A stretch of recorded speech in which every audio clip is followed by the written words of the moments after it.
જય શ્રી કૃષ્ણ ફ્રેન્ડ્સ। આજે આપણે લાલ મરચાંની તડકા છાયા વગરની ઝંઝટ વિનાની ફટાફટ 10 જ મિનિટમાં બની જાય એ રીતના ચટણી બનાવવાના છીએ। લાલ મરચાંની ચટણી તો તમે બધા બનાવતા જ હશો, પણ આજે આપણે કાંઈ પણ ઝંઝટ વિના ફટાફટ ઇન્સ્ટન્ટ બની જાય એ રીતની ચટણી બનાવવાના છીએ। તો એક વખત આ રીતે તમે ચોક્કસથી ટ્રાય કરજો। આ ચટણી તમે સેન્ડવિચ, ભાખરી, થેપલા, પરાઠા બધા સાથે ખાઈ શકો છો। શાકની પણ જરૂર નથી પડતી, એટલી સરસ ટેસ્ટી બને છે। અત્યારે શિયાળાઓ હોય છે એટલે લાલ મરચાંની સિઝન પણ હોય છે અને લાલ મરચાં ખૂબ જ સરસ આવે છે। તો આપણે ધોઈ કોરા કરી અને ડીટીયાવાળા ભાગને દૂર કરી દેશું અને આ રીતે આપણે બી અને નસને દૂર કરી અને નાના નાના પીસ મરચાંના કરી લેવાના છે। આ જ રીતે આપણે બધા મરચાંને નાના પીસ કરી અને કટ કરી લેશું।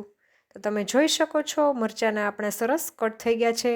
આપણા મરચાં પણ કેટલા સરસ દેખાઈ રહ્યા છે। હવે આપણે એક મિક્સર જાર લેશું। મિક્સર જારમાં આપણે બધા મરચાંને ટ્રાન્સફર કરી લેશું અને ઢાંકણ બંધ કરી મરચાંને આપણે ક્રશ કરી લેવાના છે।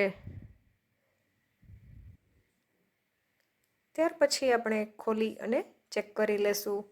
પીસાઈ ગયા છે મરચાં। હવે આપણે એમાં સ્વાદ અનુસાર મીઠું અને 1 વાટકી ખાંડ ઉમેરી દેશું। ફરીથી આપણે મિક્સર જારનું ઢાંકણ બંધ કરી અને ક્રશ કરી લેશું। અહીંયા તમે મીઠું અને ખાંડને મરચાંની સાથે જ ઉમેરી શકો છો, પણ મેં મરચાં પીસી અને પછી ઉમેર્યું છે। કોઈ પણ રીતે તમે એડ કરી શકો છો। હવે આપણે ખોલીને ચેક કરી લઈએ।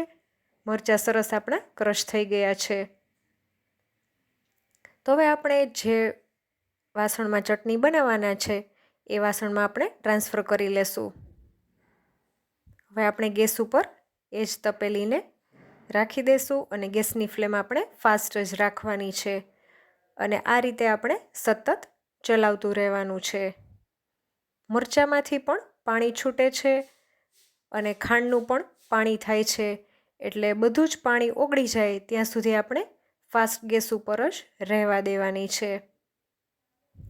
પાણી બળી જવા આવે ત્યાં સુધી આપણે ફાસ્ટ ગેસ રાખશું, પછી મીડિયમ ગેસ કરવાનો છે। તમે જોઈ શકો છો ચટણી આપણી ઉકળવા લાગી છે।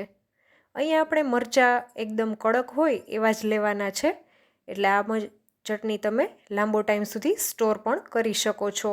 6 મહિના સુધી આ ચટણી બગડતી નથી, એવી ને એવી જ રહે છે।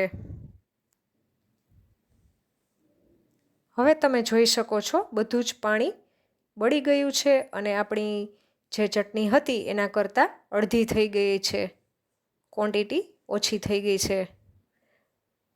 મરચાંનું અને ખાંડનું બધું જ પાણી બળી ગયું છે। તો તમે હાથથી પણ આ રીતના લઈ અને આંગળીથી ચેક કરી શકો છો। એક તાર જેવું બનવા લાગે એટલે ગેસની ફ્લેમ આપણે બંધ કરી દેવાની અને ચટણી તૈયાર છે। જો તમે મારી ચેનલને સબસ્ક્રાઈબ ના કરી હોય તો સબસ્ક્રાઈબ કરી દેજો અને બાજુની બેલ આઇકન પર ક્લિક કરવાનું ભૂલશો નહીં, જેથી નવા વિડીયોની નોટિફિકેશન મળી રહે। અને જો તમને મારો વિડીયો થોડો ઘણો પણ ગમે તો ફ્રેન્ડ્સ પ્લીઝ શેર કરજો ફ્રેન્ડ સાથે અને લાઈક કરજો અને કમેન્ટ કરવાનું ના ભૂલતા। તો હવે આપણી ચટણી રેડી છે। હવે આપણે એને ગેસ ઉપરથી નીચે ઉતારી લેશું અને એકદમ સાવ ઠંડી થવા દેવાની છે, રૂમ ટેમ્પરેચર પર આવી જાય ત્યાં સુધી। ઠંડી થઈ ગયા પછી તમે જોઈ શકો છો ચટણી કેટલી થીક થઈ ગઈ છે। હવે આપણે એમાં 1 લીંબુનો રસ મેં કાઢીને રાખ્યો છે, એ આપણે ઉમેરી દેશું। લીંબુને આપણે મરચાં જ્યારે ક્રશ કરીએ છીએ ત્યારે સાથે ઉમેરવાનું નથી, કારણ કે પછી આપણે ગેસ ઉપર મૂકવાનું છે, એટલે ઘણી વખત ગરમ થાય ત્યારે લીંબુની કડવાશ આવી જતી હોય છે। એટલે આ વાતનું ખાસ ધ્યાન રાખવાનું છે કે લીંબુ આપણે ચટણી બની જાય પછી જ ઠંડી થઈ જાય ત્યારે એડ કરવાનું છે। હવે સારી રીતે મિક્સ કરી લેશું આપણે। તો આપણી લાલ મરચાંની ખાટી મીઠી ચટણી તૈયાર છે. હવે આપણે એને સ્ટોર કેવી રીતે કરીએ એ તમને હું બતાવી દઉં. આ ચટણીને તમારે કાચની બરણીમાં જ સ્ટોર કરવાની છે. મેં અહીંયા એક સાફ કરી અને કોરી કરી લીધી છે એક કાચની બોટલ. હવે હું એમાં ચટણીને ભરી લઈશ.